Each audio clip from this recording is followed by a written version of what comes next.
Oh yes guys, welcome back to Pumpamentals, and today we have a big fat video for you all. We'll be speaking about Chainlink. Can Chainlink go to $100, $200, maybe even $300? We'll be breaking down the whole ecosystem of Chainlink. We'll be speaking about the new innovations that they are producing, including CCIP and other innovations. Think about what it means if all the people in Wells Fargo or all the people in Citibank or all the people in every brokerage can suddenly easily access DeFi assets. We'll be speaking about why people are FOMOing into Chainlink as of late, and if the project is actually as bullish as we all think it is. We will talk about what the Chainlink network is, how it works, some possible concerns, whether or not they are accurate, and if that means there is a reason to actually be bearish on Link. You always gotta be a bit bullish, a bit bearish, and then come to your own conclusion. And next, we'll be speaking about the final price prediction. The price is right!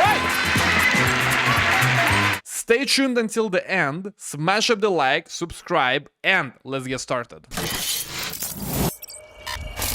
Chainlink was created in 2014 by Sergey Nazarov, a 32-year-old entrepreneur who has a major presence in the crypto space. We want the whole world to run on blockchains. Although he had some experience in crypto, he did not launch Chainlink until 2017, when Sergey, Steve Ellis, and Cornell University professor Ari Jules co-authored the Chainlink white paper and introduced the Chainlink Network protocol to the world. There we are, Chainlink cross-chain. Chainlink is one of crypto's top Oracle protocols by market cap by a wide margin, and it is considered one of the best cryptocurrencies for several reasons. Number one, it addresses a critical issue in the blockchain space: the lack of reliable real-world data for smart contracts. Second, its decentralized nature ensures data quality and reliability, aggregating information from multiple sources and using a consensus mechanism to provide this data to smart contracts. Third, Chainlink has established over 1,600 partnerships with prominent projects and companies, enhancing its credibility and adoption within the industry. Lastly, Chainlink focuses on interoperability, security, and scalability, making it a valuable asset in the crypto space, attracting developers and businesses looking to leverage blockchain technology for various use cases. It's a way to create focused validator sets that are focused on generating a specific, you could call it a decentralized service. So just like you have centralized web services, Chainlink is the way to create decentralized services. Chainlink is an open system, meaning that you and I can join Chainlink and provide data to the Chainlink network whenever we like. We will be competing for the Chainlink jobs, and we will be helping to operate the affiliated nodes and oracles. Here's how it works. First, there is a data request. When a smart contract needs external data, such as weather data or financial data, it creates a request specifying the data it needs. Then, we have the oracle selection step. This is where multiple oracles compete to fulfill the request. The Chainlink network ensures that trustworthy oracles are selected. Every distinct problem that you have, you can generate a unique oracle network to solve that problem. The operators are paid in Link tokens for retrieving and preparing off-chain data and performing computations. Oracles can then stake the Link as collateral, creating a financial incentive for them to provide accurate data. If they mess up, they may lose their stake, and this way, if you stake Link, you are incentivized to comply with the protocol and provide accurate data. Next, we have the data aggregation step. The selected oracles collect data from various sources, such as APIs, IoT devices, or other off-chain sources. And finally, we have the consensus step. Right, so blockchains generate this unique computational result of this decentralized consensus, where multiple independent nodes do the same computation and the computations all match up. So they arrive at consensus on what is basically a trust minimized computation, because no one can manipulate that computation, no one can change it, no one can modify it, as long as it's done according to the protocol of that chain. This is where the aggregated data is compared and analyzed, and here is where the Chainlink algorithm calculates the most accurate results, and then, based on all of the different responses, all of the different analyses that it receives and performs, we enter the final step, namely the data delivery. Here is where the aggregated and agreed upon data is delivered back to the requesting smart contract on the blockchain. The smart contract can then execute its predefined action based on this data. And so by utilizing the Chainlink's decentralized network, smart contracts can access a wide range of real-world use cases, including insurance, finance, gaming, and supply chain management. In today's world, you have to go to your wallet. You have to take the value out. You have to put it in a bridge. You have to use the bridge. Then you have to take it out of the bridge. You have to put it in the wallet, and then you can use the application. Whatever you get from the application, you have to go back into your wallet, go back into the bridge. We have condensed all of that into one transaction, into one step. Now, let's talk about some of the latest developments within the Chainlink ecosystem, starting with proof of reserves. This is something that seemingly has been plaguing the entire crypto industry and creating so much FUD in the space. Chainlink has developed a new system to make this process more transparent and trustworthy, and it's quite simple. And again, this whole process of proof of reserve has to do with the fact that many exchanges and centralized lenders in crypto, such as FTX, Celsius, 3 Arrows Capital, and others have collapsed during the last year. And now we need to ensure that all of the centralized entities have proof of reserves public, so the public can know what kind of assets the different exchanges and other centralized parties have. Here's where Chainlink comes in with their technology. So how does it work? If you have an asset vault off-chain in the real world, such as for example a bank account, you can connect it to the Chainlink network, and as your reserves go up or down, Chainlink updates this in a smart contract on-chain. Let's talk about Chainlink's new OCR protocol. The OCR, or the off-chain reporting protocol, is a massive step forward in increasing the decentralization and scalability of Chainlink. The Chainlink network secures over $30 billion in smart contract ecosystems.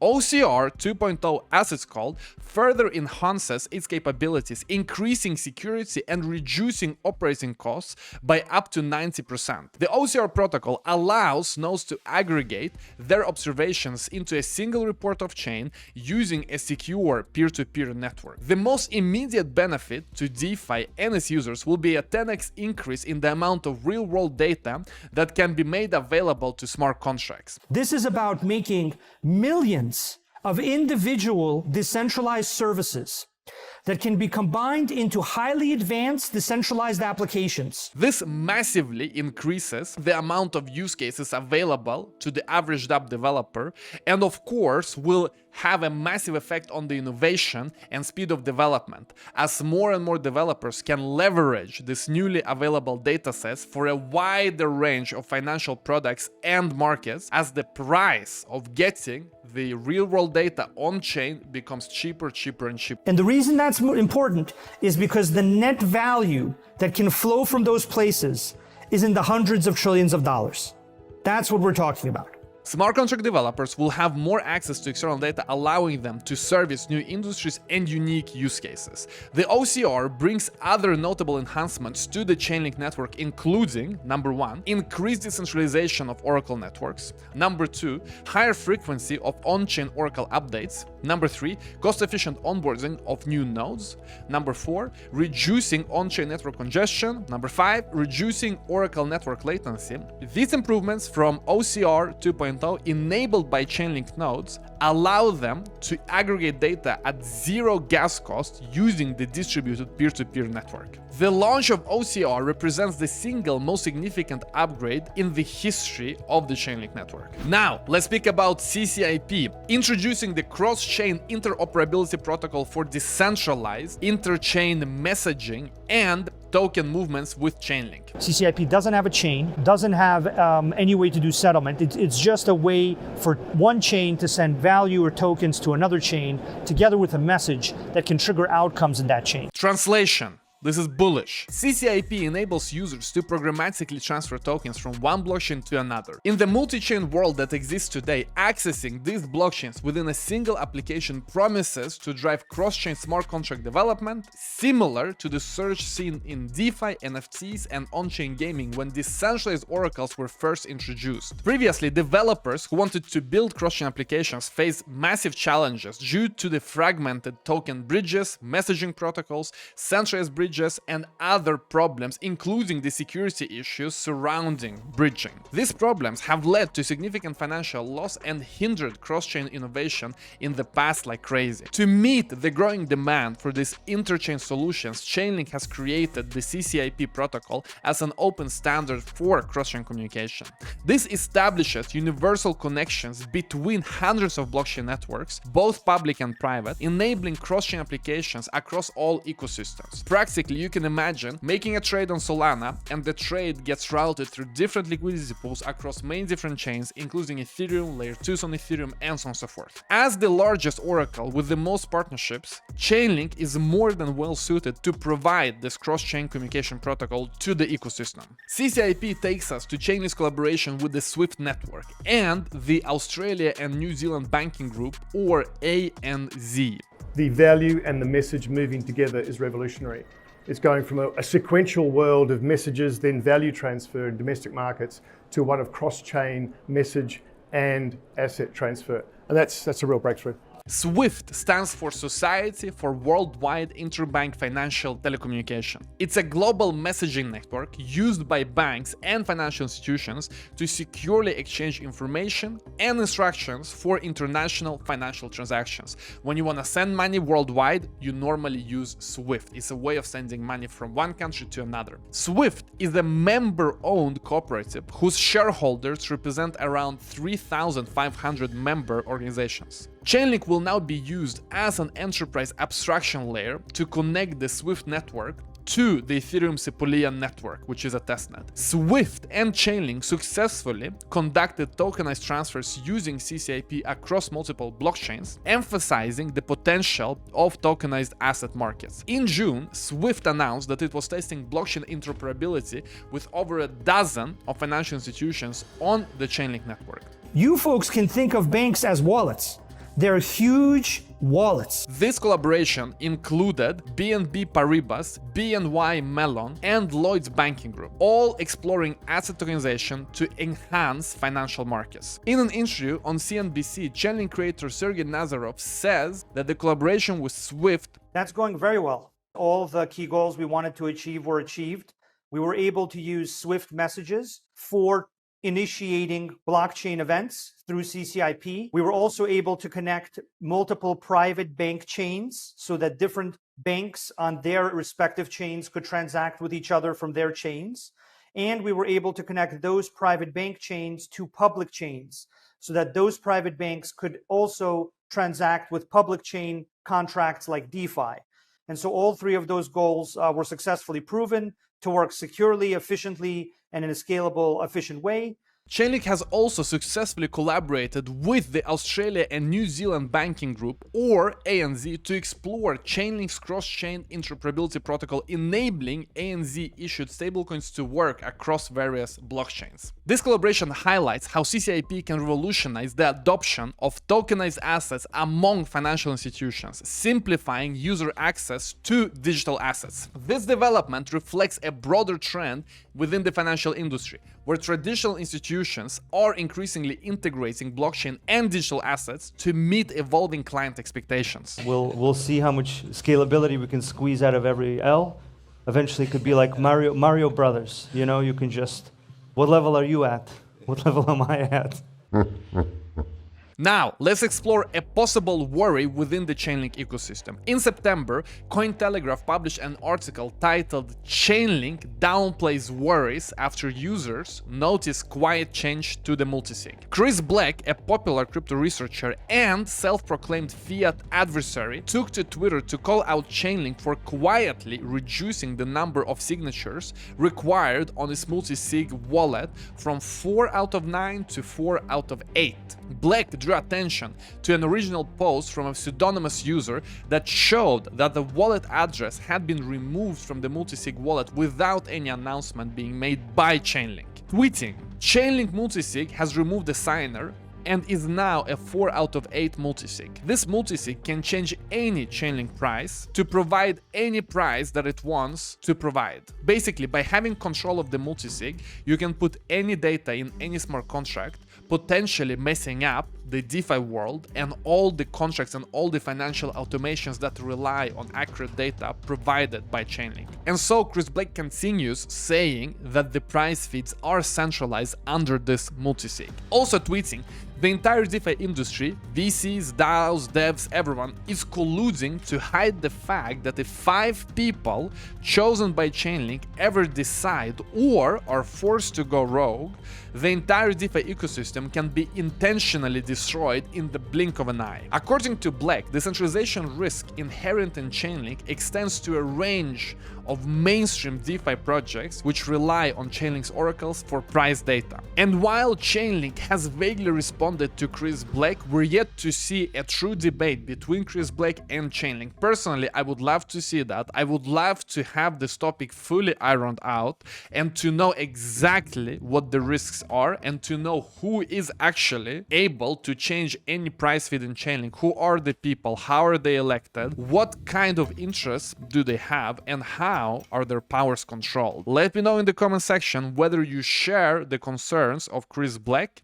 And on that note, let's speak about the price predictions that we can expect from this bull market. Let's speak about what we can expect from the Link price within the coming months and quarters. First, we'll cover some price predictions from other people and analysts in this market, and then at the very end, I'll give you my price prediction for Chainlink. As of early November 2023, Chainlink seems to have found support at the $12 mark. This support can serve as a massive base for the next leg up. However, we may be due for a pullback in Bitcoin, which could mean a correction for the entire crypto market, including Chainlink. But what are folks saying about Link's price for 2024, 2025 and beyond? According to Coin Codex, the Chainlink price could be anywhere between $22 and $52 by 2030. Now, personally, I find this way too bearish, and I think we're gonna smash it fully and to a massive extent. According to Chainlink, they have the Link token at approximately $20 by 2025 on the high end, and a $125 price by 2030. CoinMarketCap predicts a $25 Link by 2025 and only a $62 Link on the high end by 2030. Finally, let me give you my prediction. Looking at the Chainlink price today, we do see the following. We are right now in the bullish trend on the money line, which is very good because we're also on the weekly time frame, which means that this bullish trend is very meaningful. On the weekly time frame, we normally see very few fake outs. When we have a bullish trend, normally it continues for quite some weeks. As you can see also, we have exited this massive range right here, which we were in basically for the entire year from May 2022 until September 2023, more than a year, 1.5 years. Now we're finally out and we've pumped all the way to $12.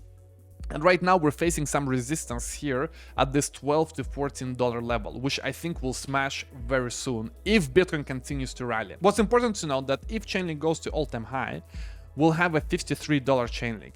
And as you know, the crypto market grows all the time. That's why I'm putting a very nice, healthy 3x multiple. And I think that before the end of 2025, we will have Chainlink at least $150. You're absolutely on the right track there. This is only going to be a 3x multiple from the previous all-time high. So it's not overly bullish. However, this is a conservative and healthy view that I think Chainlink will realize and probably even outperform. Let's end this video with this quote from a tweet. Chainlink isn't just about oracles. With CCIP and SWIFT, Chainlink becomes a universal plug connecting anything and everything to the blockchain. Trust minimization? Check. Economies of scale? Absolutely. Its diversified services turn Chainlink into a bet on the future of smart contracts. Chainlink pioneers the tokenization of real-world assets, fueling financial innovation. The sky is the limit when you're building bridges where others see gaps. Chainlink is a conduit to a decentralized future we've all been waiting for. Alright guys, I hope you enjoyed this video. I hope you like this new format where we analyze different coins, we'll look at the price potential, we'll look at the history, we'll look at the latest developments. Smash up the like, subscribe to the channel, and I'll see you in the next one here at Pumpamentals.